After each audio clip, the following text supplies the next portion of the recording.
We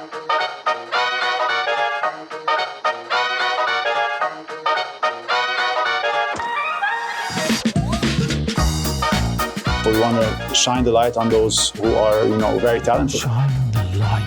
Shine the light. Because now we are in the time where you need to build an education, sport education. We should be able to identify some of these talents and then we groom them. That was a great one. Yeah. It's been enjoyable. This is amazing. I hope that it would inspire many people. That's what we try to do with the podcast. Hello and welcome to In the Game, Qatar's first sports podcast, and today is one of those fantastic days for me. I was out last night with the England fan leader here in Qatar, with the Supreme Committee. I was out for one of their meals and I met John. How are you doing? John, before we even start, and let me tell you something, this is so I met John last night, okay, for the very first time, but I've known John all my life, okay? All my life. And you're all asking, what is he going to be talking about today? What is he going to be talking about today? Please introduce yourself, John, and tell us what you do. Well, do you want a musical introduction? Yeah.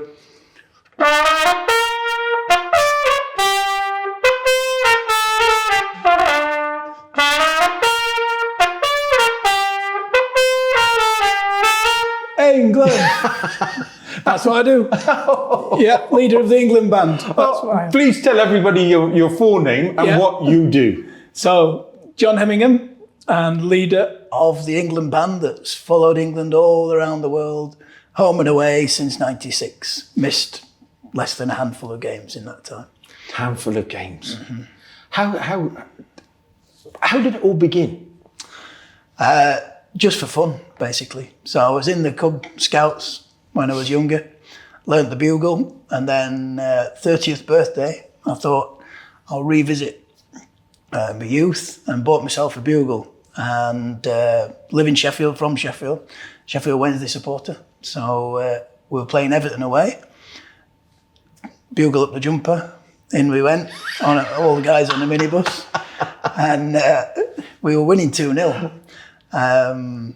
It was Mark Bright and Carlton Palmer that scored the goals. Oh, dear me. And 10 minutes to go. And I thought, well, it's only 10 minutes. If they throw me out, then they throw me out. 10 minutes, so I got the bugle out. And Sheffield Wednesday sing the song March to Aida when they score, and sometimes for that. So I did the fanfare at the beginning of that. And all the fans joined in, everybody joined in. And do it again, mate, do it again, so did it again. And then, unbeknown to me, the manager, who was Trevor Francis at the time, another first million player, first right? £1 million player, not in a one forest. who wore the shirt that you're wearing again. He was the manager, and he'd been manager at Sampdoria where they had drums and that kind of thing. So he found out who it was, which was me, of course, gave me a call over Christmas. 1993, and then the chairman of the club, he phoned up and said, if you've got any mates, we'll buy you some drums and see if you can get a band together. Okay, so I rang my mates who'd never banged a drum ever, never blown a trumpet ever, and said, how about this? Being asked if we can do this. Yeah, I'll do that, they said. So I ended up with 6 of us, 3 of whom had never banged a drum before, and 3 brass, 2 of whom had never blown a trumpet before. Way. So I had to teach them quickly. And there's myself and 2 of the others that are still around in the band now from all that time ago. The main drummer, Steve, who's the best drummer in the world now because he's done it that many times, for football anyway. We went on from there. And then in '96, Glenn Hoddle saw us away at Arsenal, Sheffield Wednesday against Arsenal. Now, we've never beaten Arsenal away. We've beaten them at home. And we've got this thing with Arsenal, Sheffield Wednesday, because there were 2 cup finals in '93. Both went to extra time, the League Cup final and the FA Cup final. Yeah. And we lost both. So we go to Highbury, as it was then, and we're winning 1-0. So me and Steve are going berserk. We're going crazy. because 1-0 away at Arsenal, and in the stand is Glenn Hoddle. We didn't know. He's looking at the players, obviously, for the England team. We lost 4-1, by the way. But next day I got a call. I'm on the M62 and got a call, how would you like to play for England? You know, it was David Davis, who was the secretary at the time. So Glenn Hoddle had asked David Davis to give me a call. So he gave us a call. And it was quite an emotional moment, actually. How would you like to play for England? You know, obviously not on the pitch, but it was still great. So, yeah, and they said, yeah, you know, we'll get some stuff sorted out and come down to Wembley. So the first game we had was against Poland. Alan Shearer was playing, and we're all down there standing up at Wembley, in the old Wembley, and Poland scored first. Before that, the Sun had got hold of the story, and they'd been to the house and taken photos of us. And we thought, well, you know, by the Sun the next day, it'd just be some small article on, you know, page 15 or something. So I started from the front, which sports fans never do. They always start from the back. Of course. So I started from the front for a change, trying to find it. Nothing. Turned over on the back page. It was the whole back page. Glenn's Band of Hope and Glory, and there we were. Whoa. So we launched onto that stage. So yeah, the game at Wembley built up, and Poland scored first. And we're thinking, oh no, you know, it's first time here, bit of an experiment. If we lose, that could be it. Anyway, I remember Alan Shearer scored. I can't remember the other one, but we won 2-1, so that was good. Loads of banter on the terrace with different fans testing you out, which they always do. They always test you. You know, we'll have a go at these and see what happens, and we can give as good as we get with any of that. So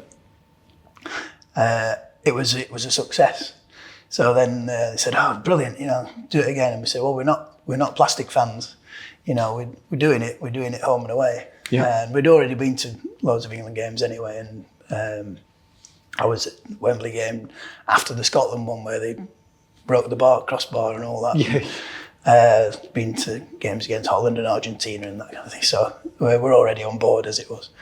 But yeah, we're doing the whole lot. We're not doing, you know, half of them. We'll go away as well. So we fund ourselves, still do. And off we went. So first World Cup was France. Let me take you back a little bit, okay? Yeah. When you started getting these phone calls, one from the manager, then from the chairman. Yeah. Were you thinking these were prank calls? Well, I was actually in the bath, believe it or not. And my girlfriend at the time said, you know, there's a chairman of Sheffield Wednesday on the phone and Trevor Francis on the phone. And I didn't think they were prank calls because I knew what had happened before. Yeah. And I knew that it was a local radio station that were trying to find out who it was. And I knew they knew and they'd told him, so it was all right. Excuse me. But yeah, it was, I mean, it's just, there I was in the bath on the phone. and then Glenn Hoddle, it's like then Glenn Hoddle kind of gets in cut. This must have been surreal for you. Absolutely, you've gone from one stage with putting the trumpet up your jumper. Yeah. And to then, all this press and Glenn Hoddle and everything else, and it went crazy. Did you ever think for 1 second? How could you? How could you ever even imagine that would happen? You know, it's you couldn't even make it up for a book. You know, well, I've written a book, by the way. That's another story. With all this in the first 10 years of the band and how it started and everything else. So, and what was it like? You and we're going to go on to the football in a minute, but I like the stories in between where they didn't know how to play the drum. They didn't know how to. No. Seriously, no idea. And just learn on the job. But the thing is, we're all football fans. So we're football fans first, and musicians second. And what drives the music is the passion for the game.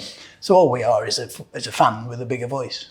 So we're going to go on to the football in a moment. So you're in Qatar right now. Mm-hmm. You're in Qatar. Yeah. You're getting ready to go to the Super Cup today. Yes. And How have you enjoyed so far in Qatar? What's been your thoughts? It's been a whirlwind for a start, because it's a full schedule, we're full on, and it's a nice place. You know, it's very hot. I mean, it's ridiculously hot, isn't it? Yeah. But that's the desert. I mean, you can't come here and expect it not to be hot, can you? Yeah. So, I mean, the place is spotless. The service we've had in the hotel is excellent. Yeah. Met fellow fans of the 32 fans that have come over. That was great for this last night, delegation. Yeah. It was brilliant. And they're all fan leaders, so they're all characters. Yep. There's some proper nutcases in there. I got to be honest. There was some nutcases last night. You were sat next to him. Oh dear me! And the thing with it is, I was kind of I'm a pretty. Although we do the podcast, I'm a pretty shy person, so I kind of try and find a corner somewhere. Yeah. But they're fans. They are real big fans. Oh yeah. And I'm really privileged. I really am privileged to be the one for England, and I can't wait for you all to come over. But we're going to be listening to you today, right? Yeah. I'm going to have a go.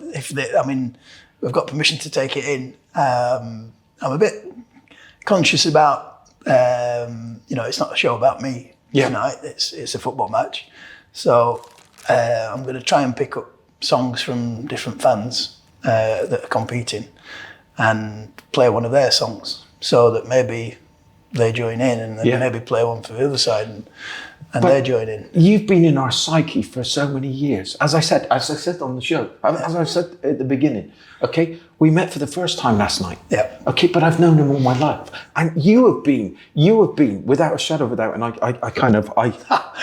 really do, because you've been that kind of inspiration when things have not been going well. Yeah. Mine is da da da da. That's my favourite. That's one of the originals, and we sort of pinched that from. It was Juventus. We got hired by Ford to do the European Cup final at Old Trafford, and I think it was Juventus Roma, and we were on the stage played. I mean, the people hire us for this thing. They had no idea what we're like, and we go on a stage, and you don't want to listen to us in a stadium generating atmosphere. Yeah. To listen to musically, absolutely not. But the stickers on a stage. Listen, if they're happy to pay us, we'll do a bit of a stage show. So we did that, and the Juventus fans were watching. And they said, "Can you do this one?" And all this lot. So we can do that. Next thing, I'm on two Juventus fans' shoulders, going down Sir Matt Busby Way to the ground with all the Juventus, and I'm playing this song, which is just crazy. So then we adapted it and took it into English football. First at Sheffield Wednesday. Everybody knows it. Everybody knows everything that you do. And The Great Escape. The Great Escape. Everybody's sung that. Every England fan has sung it. I mean, it's one of those earworms. It gets in your ear, and it's stuck in your head for ages, for hours. Yeah. And you've got really big success. People have kind of they've used your songs for number ones, right? Yeah. Dario G. He had a number one with Parc de Paris, which just lifted straight from us, and he credited us. Took all the money, never gave us anything. And I'm sure it's Keith Allen who did Vindaloo as well. Another one straight from us. Took the money, never said a bit. But it's part of our psyche. It's part of our kind of. If you're not there, we would literally. Where are they? Well, it works really well for England because it's a group of fans coming from all over the place, all different clubs. And when it's a club and it's week in, week out, you get the same guys going. They all know what to do. They know how to sing and all the rest of it. When it's all England fans, they need pulling together, and we're that thing that pulls them all together. So they all join in, and it's fabulous. How does it feel when all of a sudden you start and you get that whole stadium? Oh, it's a great feeling, is that? Yeah. I can only imagine. We look at me and Steve, main drummer, when we managed to get the whole stadium going, we look at each other and go, yeah, that was fantastic. And it is, it's really good. Oh, we're always looking, because we're always behind the goal at Wembley on the lower bowl, and we're always looking at the opposite goal behind that goal to see if it's, they're clapping in time with what we're doing. And if they are, we've done our job properly because we've got the whole lot going, which is really difficult to do if you've just got your voice. Yeah.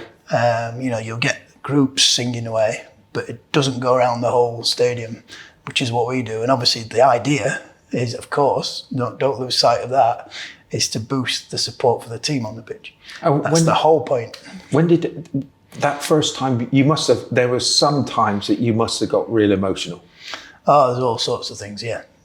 I mean, we've seen Beckham get sent off against Argentina. The first game we did away. So you were there then? Yeah, we were there, yeah. Wondering what on earth was going off, because you've not got the benefit of TV. And then obviously we all saw it. But the first game we did away was in Rome, Italy, and we needed to not lose to qualify for the World Cup. Italy were quite a good side at the time. Yeah. We'd got a great side, Ian Wright, Sol Campbell type era. And it was the best 0-0 draw I've ever seen. 14,000 England fans went over. It was kicking off with the police, and they were throwing things over the fence at us and all sorts of stuff. At one point they did a baton charge in the stadium, and that's where we introduced the Great Escape for the first time. It was 0-0, but best 0-0 I've ever seen. There were missing chances. Italy had a header, might have been Maldini, I don't know. A couple of inches wide, that's all. That would have finished the World Cup dream, but we battled and we could have scored as well. Some really emotional times. There was one in the World Cup, I think it was against Argentina as well, where Sol Campbell had scored what we still believe is a perfectly good goal, and the team sort of packed in, and Argentina were on the attack straight away, not stopping. We thought we'd scored. Referee, play on, and half our team's over there, and we're like, no, get back. But yeah, some fantastic times. Winning at Hampden in 2000, 2-0. Yeah. We Paul Scholes scored 2 goals to silence the roar at Hampden. Yeah. So that was another fantastic moment. Were you there? Because it's the one that really stands out for me was when Beckham scored. We were playing against Greece. Yeah. Well, I mean, what a man to do that. He's got the whole nation and the pressure of the nation resting on his shoulders. Never mind everybody in the stadium. Last minute, and we're behind the goal that he's shooting into. And we call it the Indian, which is dum dum dum dum dum dum dum dum. So we start that, and all the crowd. If you watch, and David Beckham's actually referred to it in his interviews and his book, that he could hear us going boom boom boom boom boom boom, and then what a moment to witness live, that going straight in the top corner. He was amazing, right? He was free kicks and awesome, absolutely awesome. And where sometimes he could put a ball to anybody from all over the pitch, right? Yeah. He was just unbelievable. Yeah. No, passer of the ball, fantastic, second to none. Yeah. You know, he didn't need to take players on. I mean, he could do it, but it was all about the delivery with him. And that free kick, how many players would have skied it, crumbled under the pressure, And I think it's probably one of the most iconic ones that always comes to mind. Yeah, ever, I'd say. I mean, there can't have been a more important free kick for England. I can't remember one. Yeah. And to execute it like he did was fantastic. So with all these emotions, why do you think we're so crazy on football? Because of these things, because of all these highs and lows and, all of those things. I mean, we went to Brazil, took the instruments. They wouldn't let us in for any of the games with the instruments, and we were terrible. Got knocked out in the groups, and that was that. So you build up your hopes, as football fans do, and then was it just because that you were going to give them that extra spark, or? Well, we've had some times getting in stadiums in England as well as abroad. Certain clubs banned us. We went to Everton again after we'd done the original, and they let us in at half time. They sent a policeman up to stand in between us and not let us play, because the Everton fans had complained that we were too much of an advantage to us, because the sound was too much for him to handle, basically. Wow. So we had a policeman in between us to make sure we didn't play. And then, you know, Derby County banders, Sheffield United banders, of course, and a few others. But what they don't realise is that, you know, we dictate a certain kind of atmosphere. So it's always positive. It's nothing aggressive, nothing racist, no foul or abusive language. Just what you want, really. Good, positive support for the team. And if we're not there, then it's the loudest mouth often that dictates. With the loudest mouth as the emptiest vessel, they say. Yeah. And you get all the other stuff. Yeah. And they don't realise that. So we've had to educate various stadium officers around the world to how it is a positive thing, not a negative. I mean, why is it a negative? You know, just because it's going to be loud and create a fantastic atmosphere, what's the bad thing? But this is where I can go pull from my experience, especially here in Qatar. The team that I support here in Qatar is Al Sadd. Mm-hmm. And it's only because they had the drums and they had the singers, and you wanted to get involved. Of course you do. It's an experience, isn't it? Yeah. You want to be there and you want to be singing your heart out as best you can. And if we can facilitate that for fans, which again generates the atmosphere for the players to perform in to the best of their ability, then where's the bad thing? I've been interviewed a few times, okay? And it always comes up about the hooliganism in football. But do you think that we get a bad name with the England fans? We do, and it's historic, but it still follows us around. Because if you look at the stats, you'll see that the actual figures for arrests for England fans are right down at the bottom of the table compared to all the other nations. It's changed considerably since we started.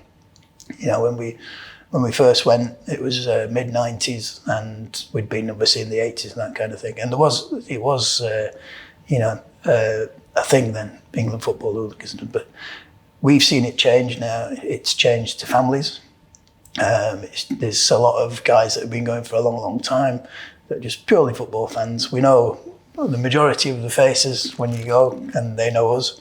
Even if you don't know the name, it's how you doing, mate, you know that. And we know for a fact that it's just not there anymore.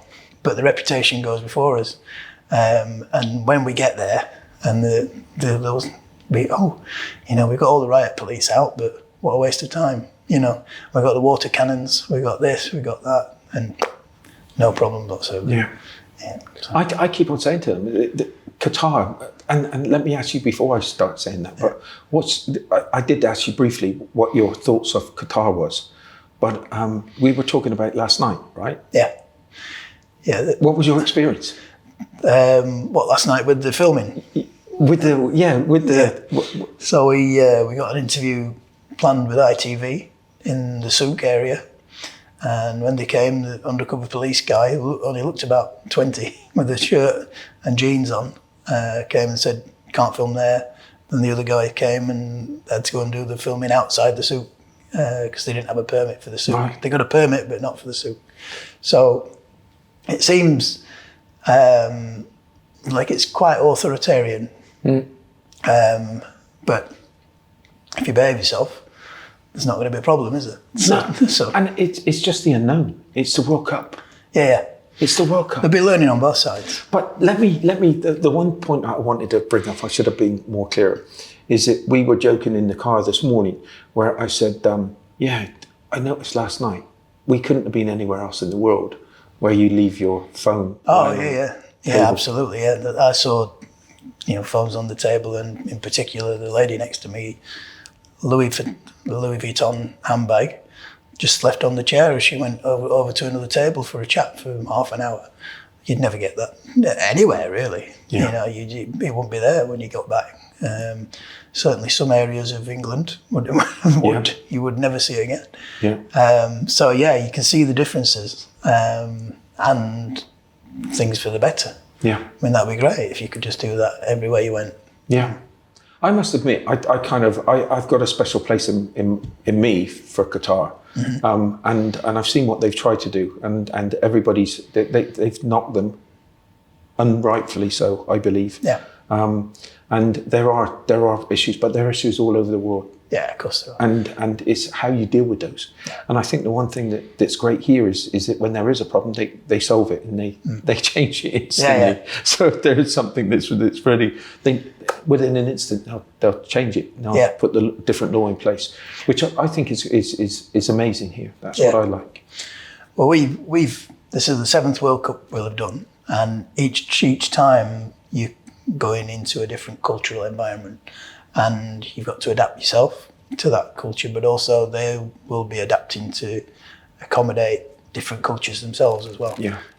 And that's been the case everywhere. I mean, no more so than Russia. Yeah. Right, and I'm kind of, because you've had more experience in probably, how many, I don't think that there's anybody without as much experience that you've had with all of this. There's a few, there's a few that have been, going long way back. Some guys in the 60s, 70s and even 80s that still go, that have been doing it for years and years. But this type of stuff that you're doing. Oh, that we're doing? No, nobody's done it, no. And are you looking forward to the World Cup, World Cup? Yeah, like a kid ready for Christmas. Always am, every game, which is what drives us, really. It's that passion to want to help generate that atmosphere that makes the players perform, is the passion that drives it all, and the will to win. And we're always cup half full people, always.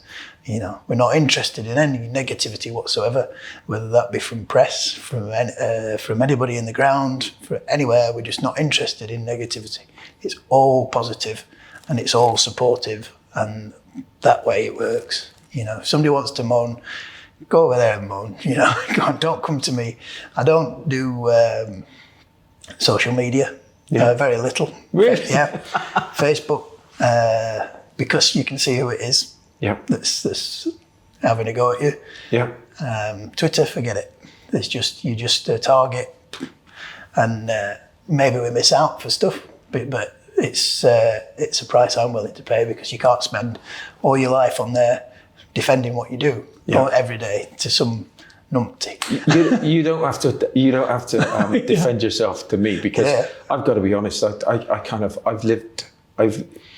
The tears that we've had over the years. Yeah.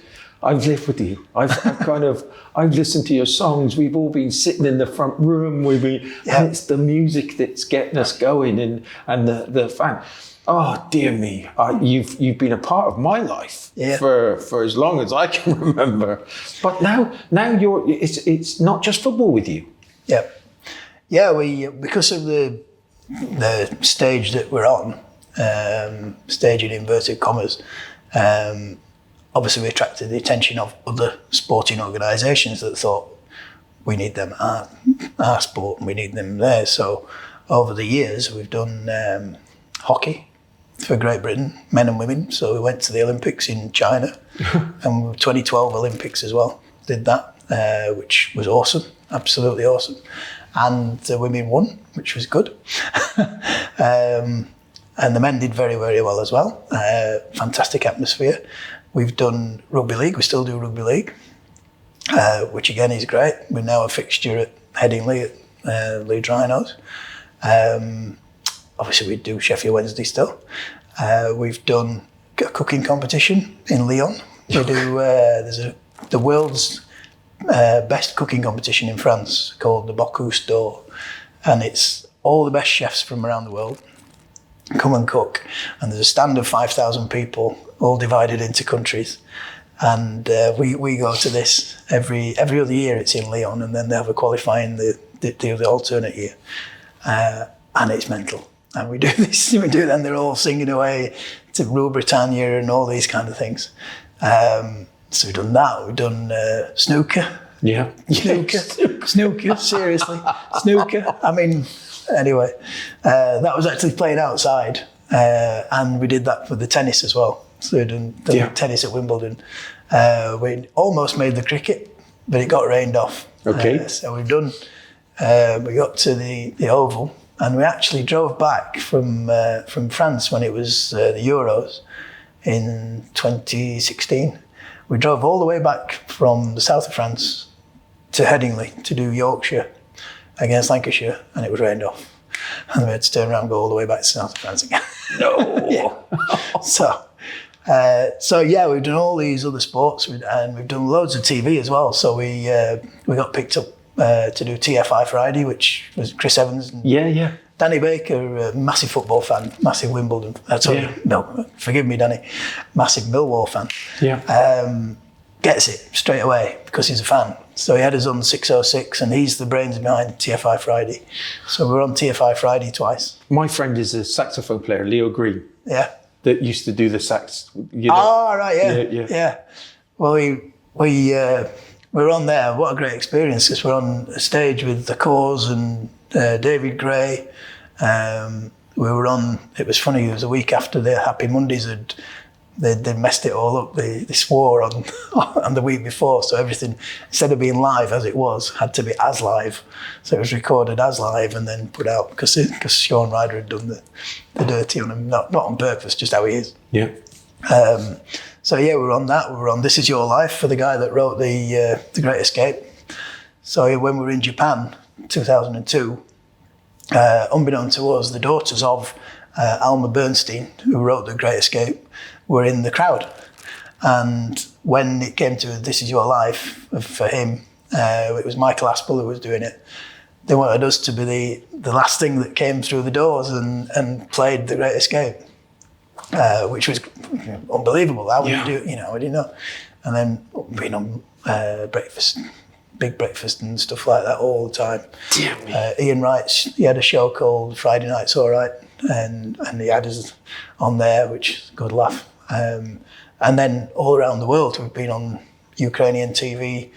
They wouldn't let us in Ukraine for 2012 at Donetsk, and there was uproar about it. And they had us on the equivalent of the show just after their main news for half an hour, interviewing, saying, you know, they're really sorry and all the rest of it. Next game we were straight in, no problem at all. So we've been on all sorts of stuff. You know, you just can't remember it all, really. That's the thing. What these type of things, these podcasts are going to do for people is they're going to realise that how much of an influence you've had on our lives. Mm-hmm.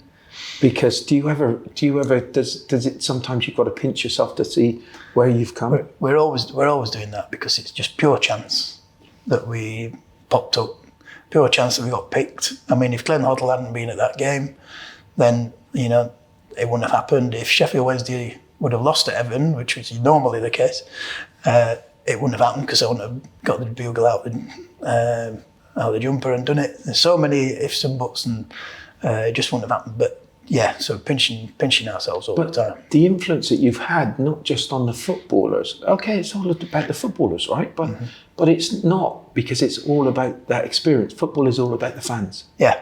Totally. And when you just said to me, when you looked up and you said about Beckham, said that he could hear this. Yeah. This. Oh dear me, that's kind of legacy. Do you ever consider what legacy that you've had? No, never. But we do take great pride when we do bump into the players and something like that is said, because that's the whole point of doing it. You know, if it's getting in their heads and helping them raise their game for just a little bit that wouldn't have been there, then that's our job complete. You know, so we're really, really happy when that happens. Yeah. And it's always great to, if you do get a knocker, to say, well, actually, you know, we spoke to David Beckham and he said, and that's it. It would be, you know. Yeah, exactly. If we can be bothered anymore, because it's just. You're always going to get knockers. Yeah. What, like your games?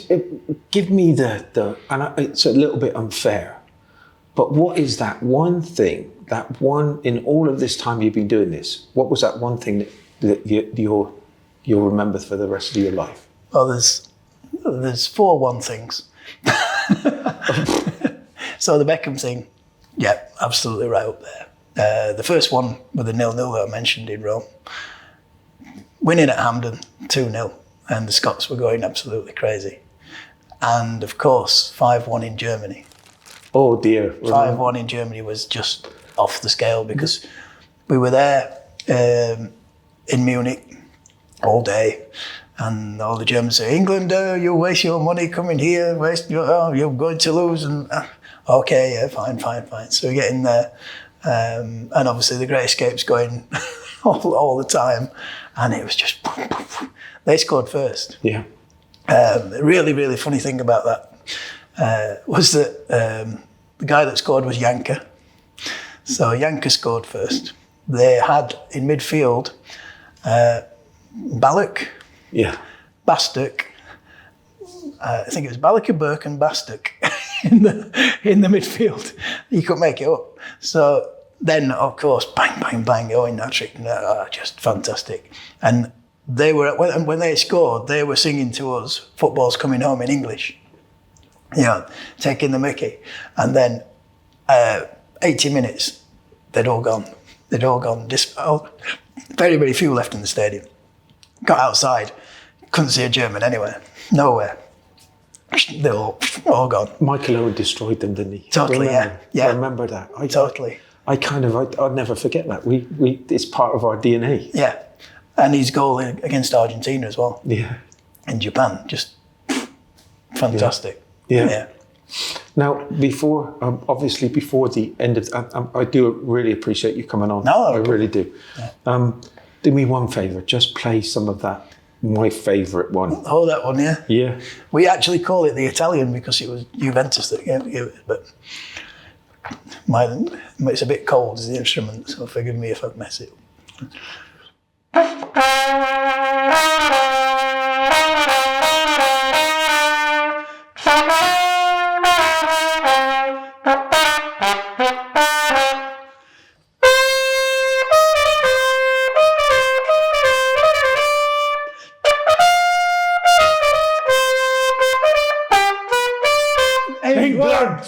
You got it. We're going to have a fantastic time here in Qatar. Yep. Thank you so much for coming on the podcast. My pleasure. Thanks for asking. Everybody, I hope you've enjoyed this one because this has been magic for me.